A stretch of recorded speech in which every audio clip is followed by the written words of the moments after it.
तो दोस्तों इस वीडियो में हम लोग बात करेंगे काफ़ी ज़्यादा डिमांड में रहने वाले परफ्यूम की, जिसका नाम है डिलीशियस डेडी। ये परफ्यूम आता है परफ्यूम एक्स की तरफ से, जो ब्रांड का नाम है। और देखो मेरा मानना ये है, जब लोग आप पे काफ़ी ज़्यादा भरोसा करते हैं ना, तो आपकी जो जिम्मेदारी होती है वो और ज़्यादा बढ़ जाती है। तो इसीलिए मैंने इसकी वीडियो लाने में थोड़ा टाइम लिया है, क्योंकि मैं इसको और अच्छे से प्रॉपरली टेस्ट कर रहा था। साथ ही मैं आपको ये भी बता दूं कि मैंने इसको अपने पैसों से खरीदा है, इसीलिए मेरा जो भी ओपिनियन रहेगा वो एकदम ऑनेस्ट रहेगा, और मैं एज अ कंज्यूमर इसका फीडबैक आप लोगों के साथ शेयर करूंगा।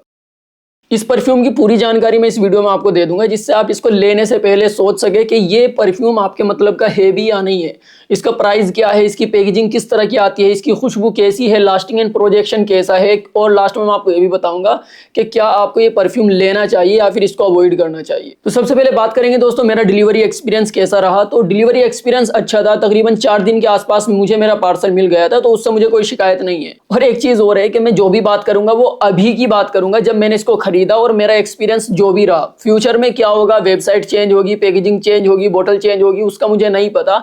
अभी मेरे पास जो आया है, मुझे जैसा एक्सपीरियंस मिला है वैसा ही मैं आप लोगों के साथ शेयर करूंगा। इस परफ्यूम की बात करने से पहले ना यार, एक थोड़ा सा मुझे वेबसाइट के बारे में बात करना है। वेबसाइट जो है इनकी, वो मुझे काफी बेकार लगी। ये मेरा पर्सनल ओपिनियन है भाई, कि वेबसाइट और अच्छी हो सकती थी, हो सकता है फ्यूचर में बेस्ट हो जाए या इससे बेहतर काम करे, लेकिन अभी जो मेरा एक्सपीरियंस रहा वो बता रहा हूँ।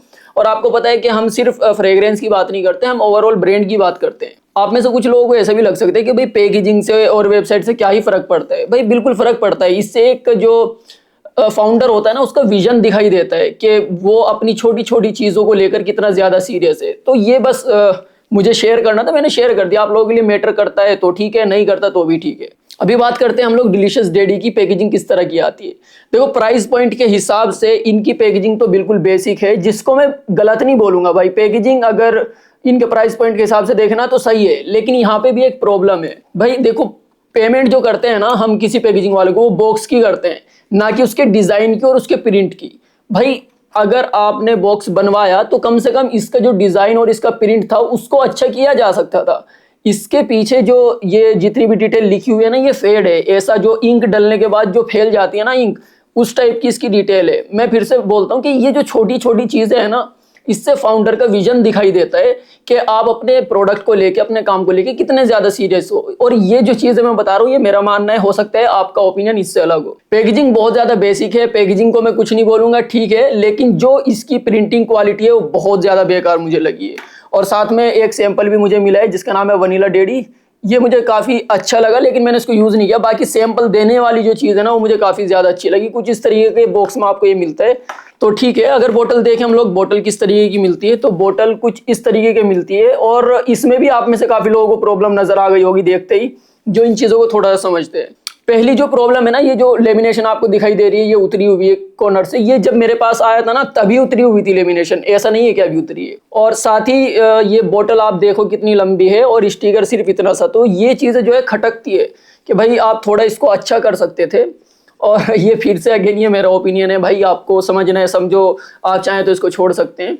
बाकी बोतल का जो लुक है वो ठीक है, बोतल बुरी नहीं है, बोतल अच्छी है। अगर स्टिकर भी अच्छा होता तो और ज्यादा प्यारी लगती। एक चीज और बता देता हूँ, ये जो केप है ना, ये टाइम के साथ में थोड़ा लूज हो जाएगा। ये चीज आप थोड़ा सा ध्यान रखना, क्योंकि जब मेरे पास आया था काफी ज्यादा टाइट था, और अभी ये केप काफी ज्यादा लूज हो चुका है। तो हो सकता है थोड़ा और टाइम मैंने यूज किया। इसकी जो एटोमाइजर की मिस्ट है वो काफी अच्छी है और काफी दूर तक जाती है, तो एटोमाइजर काफी ज्यादा प्यारा है। अभी बात करते हैं दोस्तों इसकी खुशबू किस तरीके की है। और खुशबू में आपको बिल्कुल वही बताऊंगा जो मैंने फील किया है, जो मेरा एक्सपीरियंस रहा। तो इसकी जो खुशबू है ना, वो गोरमोंडिस टाइप की फ्रेग्रेंस है। वो एक खुशबू ऐसी होती है ना, जिसको आप स्मेल करते हैं तो आपको कुछ खाने का मन करता है, या फिर केक वाली वाइब, वनीला वाली वाइब, और चॉकलेट जैसी खुशबू जो आती है, कुछ उस टाइप की इसकी खुशबू है। अब इसका जो टॉप नोट है ना, वो मुझे बिल्कुल पसंद नहीं आया। उसका रीजन क्या है मैं समझ नहीं पाया हूँ, क्योंकि इसके टॉप में रेड बेरीज लिखा हुआ है, रेड बेरीज का नोट मिलता है, और मुझे लगा नहीं भाई रेड बेरीज का नोट है नहीं है। और सिर्फ मेरी बात नहीं है, मैंने ये दूसरे लोगों को भी टेस्ट कराया ना, तो टॉप नोट वो भी कहीं ना कहीं उससे खटके हैं कि यार टॉप,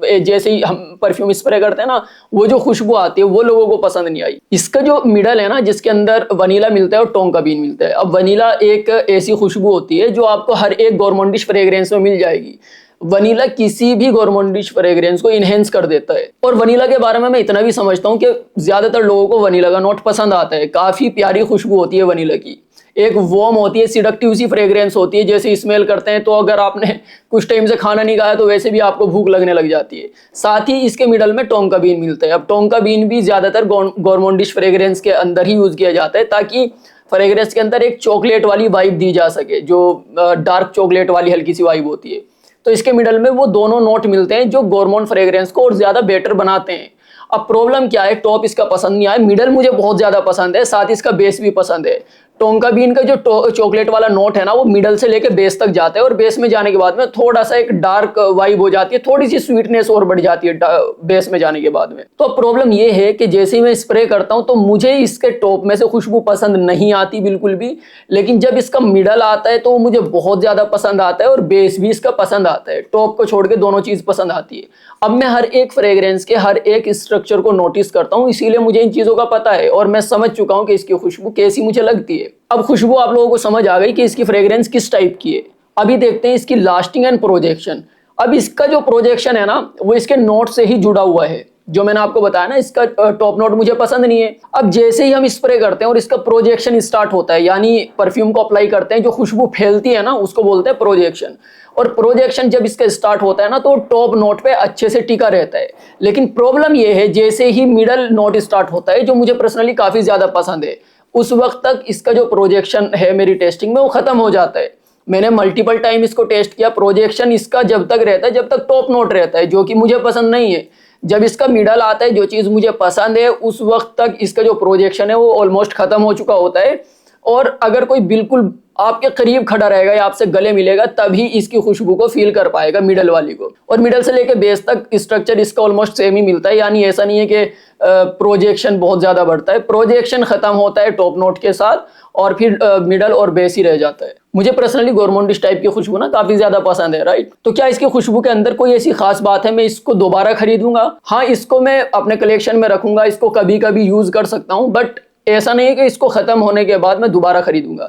जैसे फॉर एग्जांपल मेरे कुछ ऐसे फेवरेट अतर एंड परफ्यूम है, जब भी वो ख़त्म हो जाते हैं मैं दोबारा ज़रूर मंगाता हूँ उनको, लेकिन ये उस कैटेगरी में नहीं आता। आपको अगर गोरमोंडिश फ्रेग्रेंस पसंद है, आप इसको ट्राई कर सकते हैं। अगर बात करें दोस्तों इसकी लास्टिंग की, तो मेरे प्रॉपर टेस्टिंग में मुझे तकरीबन 4 से लेके 4.5-5 घंटे तक लास्टिंग मिली है, मैक्स टू मैक्स 5 घंटा। अब ये लास्टिंग जो है ना, ये मैं आपको पर्सनल अपना रिजल्ट बता रहा हूँ। मुझे नहीं पता, आपको हो सकता है रिजल्ट अलग मिले, क्योंकि इन्वायरमेंट पे, स्किन टाइप पे बहुत ज़्यादा फर्क पड़ता है। लेकिन मैं परफ्यूम कभी भी स्किन पे टेस्ट नहीं करता हूँ, मैं कपड़ों पे परफ्यूम अप्लाई करता हूँ।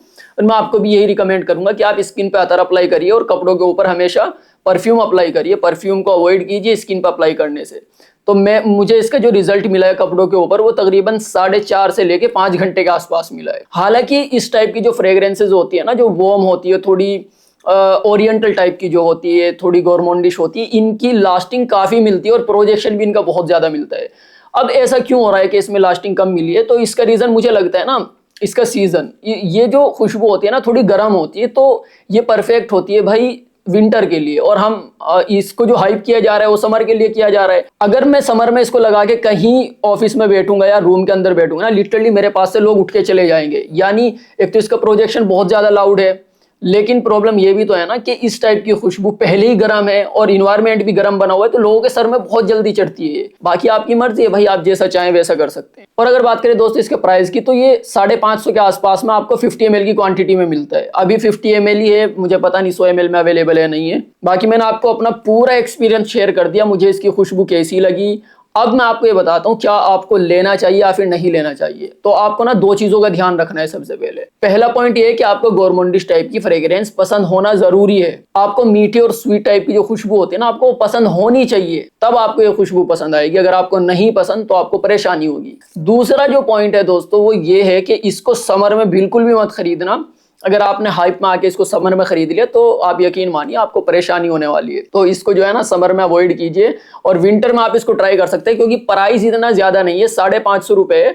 और 550 में अगर आप इसको थोड़ा थोड़ा भी अप्लाई कर लें तो भी कोई प्रॉब्लम नहीं है। अगर आप लेयर करके यूज़ करना चाहे, आप इसको लेयर करके भी यूज़ कर सकते हैं। कोई भी फ्रेग्रेंस जो मुझे सिंगल में पसंद नहीं आती ना, तो मैं उसको लेयर करके यूज़ कर लेता हूँ, जिससे उसका बेस्ट रिजल्ट मुझे मिलता है। तो आप भी ऐसा कर सकते हैं अगर आप ये खरीदेंगे। बाकी जिस टाइप की इसकी हाइप बनी हुई है, उस टाइप की फ्रेग्रेंस मुझे नहीं लगी है, उसके लिए आई एम सॉरी बाबू, वो आप देख लीजिए भाई। और बस यही पूरी जानकारी थी डिलीशियस डेडी की। आप इसको ख़रीदना चाहते हैं तो आप ख़रीद सकते हैं, बाकी आपकी मर्ज़ी है। अपना पूरा ओपिनियन मैंने आप लोगों के साथ शेयर कर दिया। इस वीडियो के लिए इतना ही था दोस्तों, मैं मिलता हूँ आपसे एक नई वीडियो के साथ। तब तक अपना ख्याल रखिए, ध्यान रखिए, बाय बाय।